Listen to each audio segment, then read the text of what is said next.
안녕하세요. It 바이블입니다. 오늘은 시편 18편 1절에서 19절까지를 함께 묵상하시겠습니다. 먼저 오늘 본문을 읽겠습니다. 나의 힘이신 주님, 내가 주님을 사랑합니다. 주님은 나의 반석, 나의 요새, 나를 건지시는 분, 나의 하나님은 내가 피할 바위, 나의 방패, 나의 구원의 뿔, 나의 산성이십니다. 나의 찬양을 받으실 주님, 내가 주님께 부르짖습니다. 주님께서 나를 원수들에게서 건져주실 것입니다. 죽음의 사슬이 나를 휘감고 죽음의 물살이 나를 덮쳤으며 수월의 줄이 나를 동여 묶고 죽음의 덫이 나를 덮쳤다. 내가 고통 가운데서 주님께 부르짖고 나의 하나님을 바라보면서 살려달라고 부르짖었더니 주님께서 그의 성전에서 나의 간구를 들으셨다. 주님께 부르짖은 나의 부르짖음이 주님의 귀에 다다랐다. 주님께서 크게 노하시니 땅이 꿈틀거리고 흔들리며 산의 뿌리가 떨면서 뒤틀렸다. 그의 코에서 연기가 솟아오르고 그의 입에서 모든 것을 삼키는 불을 뿜어내시니 그에게서 숯덩이들이 불꽃을 튕기면서 달아올랐다. 주님께서 하늘을 가르고 내려오실 때에 그 발 아래에는 짙은 구름이 깔려 있었다. 주님께서 그룹을 타고 날아오셨다.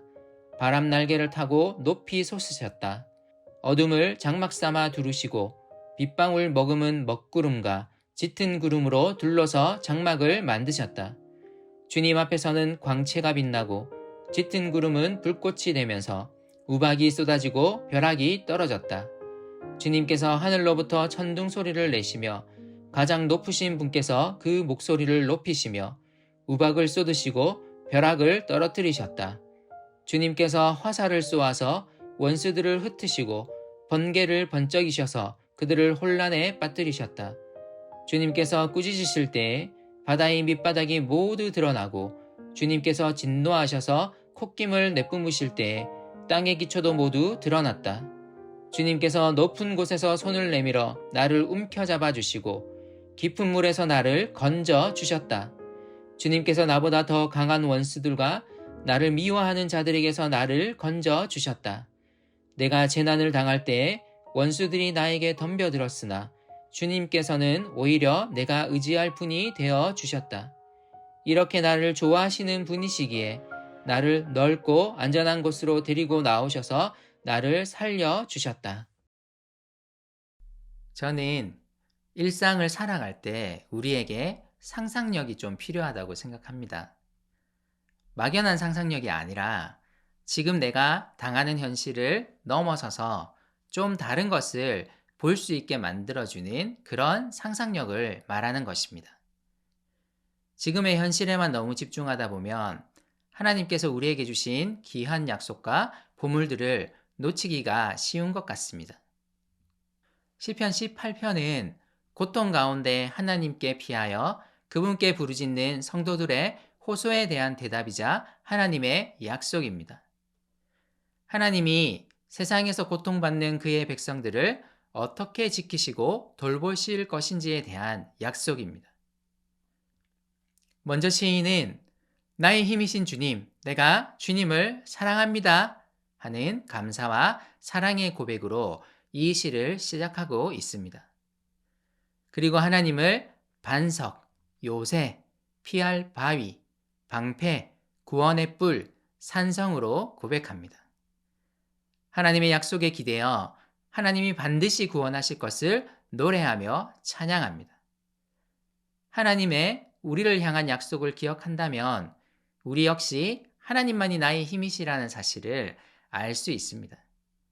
이에 대한 우리의 마땅한 고백은 하나님, 제가 주님을 사랑합니다. 입니다.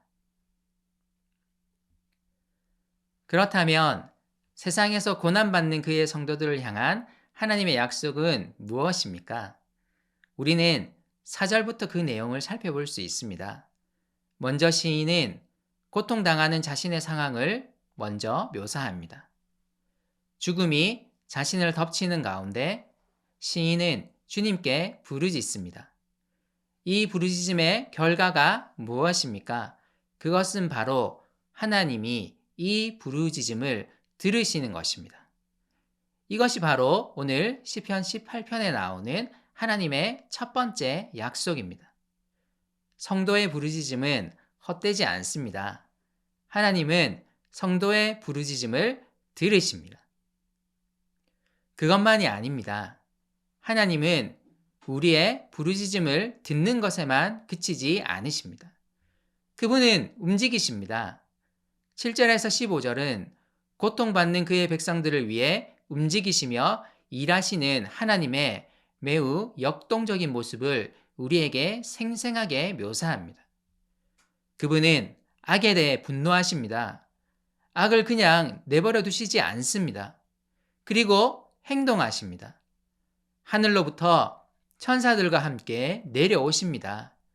그리고 그의 놀라운 권능을 세상에 보이십니다. 그 누구도 맞설 수 없는 능력과 권능으로 악을 심판하십니다. 악의 세력들을 혼란에 빠지게 하시고 큰 권능으로 그들을 두려움에 떨게 하십니다.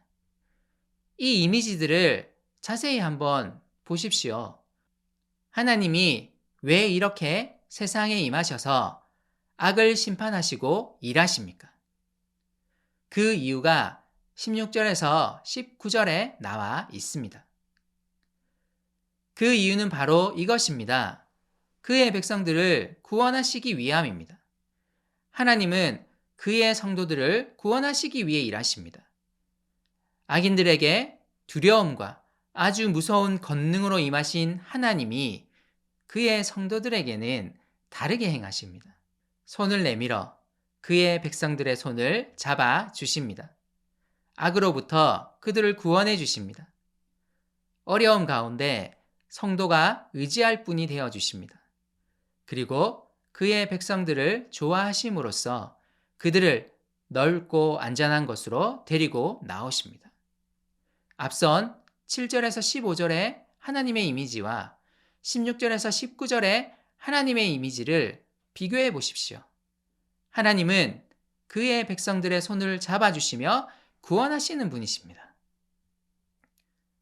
우리는 우리에게 이렇게 행하시겠다는 하나님의 약속을 신뢰합니다. 이를 통해 우리는 어려움 속에서도 하나님을 향한 감사와 찬양으로 나아갈 수 있습니다. 시인은 현재의 고통 가운데 소망의 구원을 바라보며 하나님을 향한 사랑을 고백합니다. 나의 눈은 어디를 향하고 있습니까? 이 세상에서 살아가야만 하는 어쩔 수 없는 나의 현실입니까?